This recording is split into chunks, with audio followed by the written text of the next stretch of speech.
45వ డివిజన్లోని గౌతమి కాలనీలో రజిక కాలనీలో ఉన్నామండి. ప్రస్తుతానికి ప్రచారం చేసుకోవడం జరిగింది. ప్రచారం చేసుకుంటూ వెళ్తున్న దారిలో పెద్ద డ్రైనేజీ కాలువ పక్కన ఇళ్లని ఏర్పాటు చేసుకొని అందులోనే నివసిస్తూ ఉన్నారండి చాలా మంది జనాలు.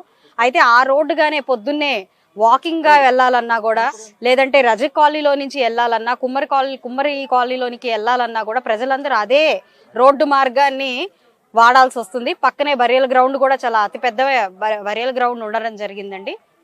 దానికోసం వచ్చే వెహికల్స్ కానివ్వండి, లేదంటే జన సందోహం కానివ్వండి, అదే మార్గం గుండా రావాల్సిన పరిస్థితి ఉంది. అయితే ఒక వాహనం ఇటు వస్తుంటే దానికి ఎదురుగా ఇంకొక వాహనం వస్తే కాలువలో పడిపోయే పరిస్థితి అక్కడ నెలకొల్తూ చాలా మంది పిల్లలు అక్కడ అటు ఇటు తిరుగుతూ ఉన్నారు. డ్రైనేజ్ మధ్యలోనే ఇళ్లను ఏర్పాటు చేసుకోవడం వల్ల అక్కడున్న చిన్న పిల్లలు కూడా అందులో పడిపోతూ ఉండడం జరిగిందండి. అయితే మన ప్రభుత్వం వచ్చి రాగానే ఆ సమస్య మీద దృష్టి పెట్టి దానికి ఒక కాంపౌండ్ వాల్ కట్టించి ఇళ్ళకి మనం ఆ వాల్ నుంచి ఆ డ్రైనేజ్ దాటడానికి ఇళ్ల మీద ఒక స్లాబుల్ని ఏర్పాటు చేసి ప్రతి ఒక్కరికి సౌకర్యవంతంగా అక్కడ నివసించే యోగ్యాన్ని కల్పిస్తాము అని చెప్పి ప్రతి ఒక్కరికి హామీ ఇవ్వడం జరిగింది.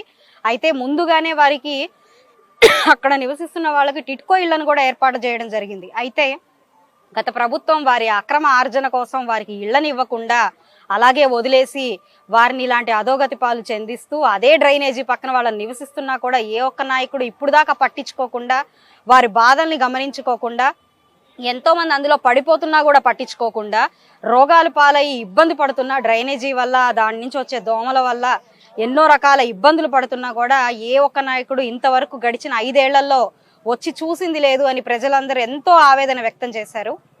మన ప్రభుత్వం వచ్చి రాగానే దానికి కాంపౌండ్ వాల్ కట్టిస్తాము, ఇక్కడ మంచినీటి సమస్య ఎంతో ఉంది, దాన్ని కూడా మేము పరిష్కరిస్తాము, రోడ్ అనేది చాలా కుంగిపోయి ప్రతి ఒక్క వాహనదారుడిని ఎంతో ఇబ్బందికరంగా మారి వాళ్ళకి యాక్సిడెంట్లు అయ్యి ఇబ్బంది పడుతున్నారు, దాన్ని కూడా మేము గమనించి కాస్త వైడ్ చేసే ప్రయత్నం చేయబోతున్నామండి.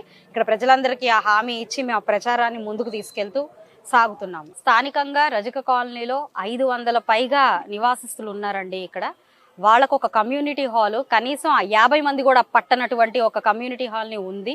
దాంట్లో ఎన్ని రకాలైన సదుపాయాలు లేక వాళ్ళు ఏ చిన్న కార్యక్రమం చేసుకోవాలన్నా ఎన్నో రకాల ఇబ్బందులు పాలవుతున్నారు. ఇందాక మేము పేర్కొన్నట్టు ఈ డ్రైనేజీ వ్యవస్థ కూడా గత టీడీపీ ప్రభుత్వంలో ఏర్పడిన ఆ కాస్త డ్రైనేజీ సిస్టమ్ కూడా ఇప్పుడు ఏమాత్రం అభివృద్ధికి చెందకుండా, దానికి ఎలాంటి రిపేరు లేకుండా అధోగతి పాల్లో అది ఉంది. ఇక్కడ కమ్యూనిటీ సమస్య ఏదైతే ఉందో, ఒక కమ్యూనిటీ హాల్ సమస్య ఏదైతే ఉందో, దానికి పైన ఫ్లోర్ను ఒకటి ప్రతి ఒక్కరూ కోరుకుంటున్నారు. అది చాలా చిన్న పనండి. కంపల్సరీగా మన గవర్నమెంట్ వచ్చి రాగానే దానిపైన ఒక ఫ్లోర్ వేసి ప్రతి ఒక్కరికి వారి చిన్న చితక కార్యక్రమాలు జరుపుకునే విధంగా మేము ఏర్పాటు చేస్తాము అని చెప్పి ప్రజలందరికీ నా తరపుగా హామీ ఇస్తూ ముందుకు సాగుతున్నాను.